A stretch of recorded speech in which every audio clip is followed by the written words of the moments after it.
मित्रों नमस्कार। आज एक ऐसी शख्सियत से हम आपको मिलवाने जा रहे हैं जिनका नाम है डॉक्टर रवीश अग्रवाल। बरेली के डॉक्टरों की राजनीति में आप इनको आगे देखते रहे होंगे।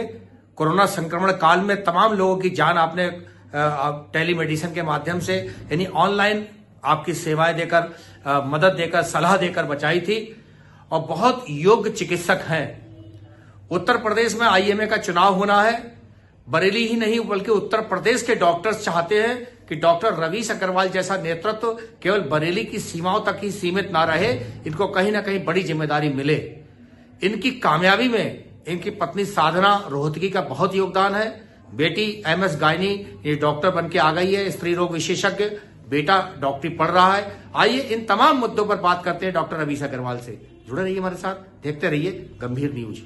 अग्रवाल, मेरे दर्शक आपको देख रहे हैं, आपका सफरनामा खासतौर से प्राइमरी शिक्षा, माध्यमिक शिक्षा, मेडिकल की शिक्षा और कब कब आपने आईएमए के विभिन्न पदों को सुशोभित किया। डॉक्टर रवीश नमस्कार, मैं डॉक्टर रवीश अग्रवाल। जैसा कि आपने पूछा कि मेरी प्राथमिक शिक्षा जो है वो विश्व इंटर कॉलेज से हुई है और विश्व इंटर कॉलेज के बाद मैं लखनऊ चला गया था कोचिंग करने मेडिकल की। सीपीएमटी उस टाइम सीपीएमटी हुआ करता था और सीपीएमटी की एग्जाम को मैंने वहीं पे लखनऊ में रहकर तैयारी करी और वहीं से मैंने अपना सीपीएमटी का एग्जाम क्लियर करा 1985 में और कानपुर मेडिकल कॉलेज गणेश शंकर विद्यार्थी मेमोरियल मेडिकल कॉलेज में मेरा एडमिशन हुआ। वहां से मैंने एमबीबीएस किया। एमबीबीएस करने के बाद मैं दिल्ली चला गया था। दिल्ली में तीरथ राम हॉस्पिटल में रहकर मैंने 3 वर्ष मेडिसिन में काम किया और वहां से विशेष अनुभव प्राप्त करने के बाद मैंने बरेली में आके प्रैक्टिस शुरू करी और आप तब से अब तक निरंतर आप सबकी सेवा कर रहा हूँ। आपके माता पिता के बारे में जानकारी। मेरे मम्मी दिल्ली को बिलोंग करती थी, पापा बरेली को बिलोंग करते थे। नाम बताएं। पापा श्री ओपी अग्रवाल यहाँ पे डीजीसी कर्नल भी रहे और लंबे समय तक वो फौजदारी की उन्होंने वकालत करी और बहुत शहर में नाम कमाया मेरे फादर ने। माता जी का नाम बताएं। श्रीमती आशा अग्रवाल। कहाँ के रहने वाले? दिल्ली की रहने वाली थी। आप कहाँ रहते थे? बचपन आपका कहाँ? मेरा बड़े बाजार में। बड़े बाजार? जी जी। हमारे दर्शक जानना चाहते हैं आपका वैवाहिक जीवन, आपकी जीवन संगिनी के बारे में भी जानना चाहते हैं। उनका क्या योगदान आपकी सफलता में रहा है डॉक्टर रवीश? मेरी जीवन संगिनी श्रीमती साधना रोहतगी, वो अभी भी रोहतगी लिखती है, उनका सरनेम रोहतगी है और वो एक डॉक्टर परिवार से बिलोंग करती थी। उनके फादर सीएमओ रहे, डॉक्टर गुलाब चंद रोहतगी जी, बरेली में। और उनसे मेरा विवाह हुआ और मेरी कामयाबी में उनका पूरा योगदान है। उन्होंने मुझे समय समय पे इंस्पायर किया। यदि उनकी इंस्पिरेशन नहीं होती तो मैं बहुत सारी जिम्मेदारियों को ना ही निभा पाता। उसमें चाहे अध्यक्ष आईएमए बरेली हो या प्रदेश की जो तमाम बड़ी बड़ी जिम्मेदारियां मुझे दी गई हैं वो मुझे ना मिल पाती और मैं उसको स्वीकार नहीं करता। परंतु उनका इंस्पिरेशन था, उनका सपोर्ट था, उनकी गाइडेंस थी जिसकी वजह से मैं यहां तक पहुंचा। साधना ने एमएससी बॉटनी किया है और एक बहुत अच्छी माँ है, बहुत अच्छी पत्नी है और बहुत अच्छी एडमिनिस्ट्रेटर है। अब साधना की वजह से मुझे ये जिम्मेदारियां मिली हैं। मैं निश्चित तौर से उनका आभारी हूं। उनकी वजह से ही ये सब कुछ संभव हो पाया है। बच्चों, साधना ने 2 बच्चों को पाला है। उसमें मेरी बेटी बड़ी है डॉक्टर राशि अग्रवाल, जिसने एमबीबीएस सिक्किम मणिपाल से किया और MS gynae Rohilkhand medical college से किया है, कंप्लीट हो गया है और मुझे उम्मीद है कि बहुत जल्दी वो बरेली शहर में प्रैक्टिस में दिखेगी, डॉक्टर राशि अग्रवाल। दूसरा बेटा मेरा काफी छोटा है, ऋतिक रवीश। उसको मैंने अभी हाल फिलहाल में ही चेन्नई में मेडिकल की शिक्षा ग्रहण करने के लिए भेजा है। कुछ कहना चाहेंगे हमारे दर्शकों से?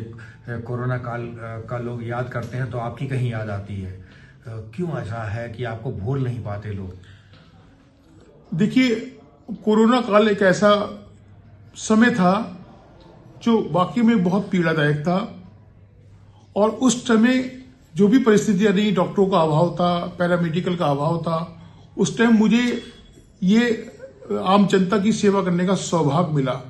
मैं इसको अपना सौभाग्य मानता हूं और मैंने पूरे मनोयोग से इस मौके को करने का प्रयास किया। जितने लोग मुझे फोन करते थे सबके लिए मैंने जो संभव थी मदद मैंने करी है।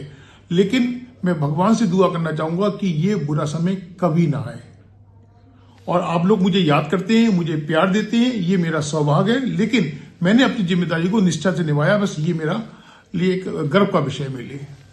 अग्रवाल, मेरे दर्शक देख रहे हैं, खासतौर से डॉक्टर्स भी देख रहे हैं, बरेली ही नहीं बल्कि बाहर के डॉक्टर भी देख रहे हैं, जानना चाहेंगे कि डॉक्टरों की राजनीति इंडियन मेडिकल एसोसिएशन में आपने कब कदम रखा और किन किन पदों पर आपको नवाजा गया और प्रदेश की राजनीति में आपने कहां तक पहुंचे?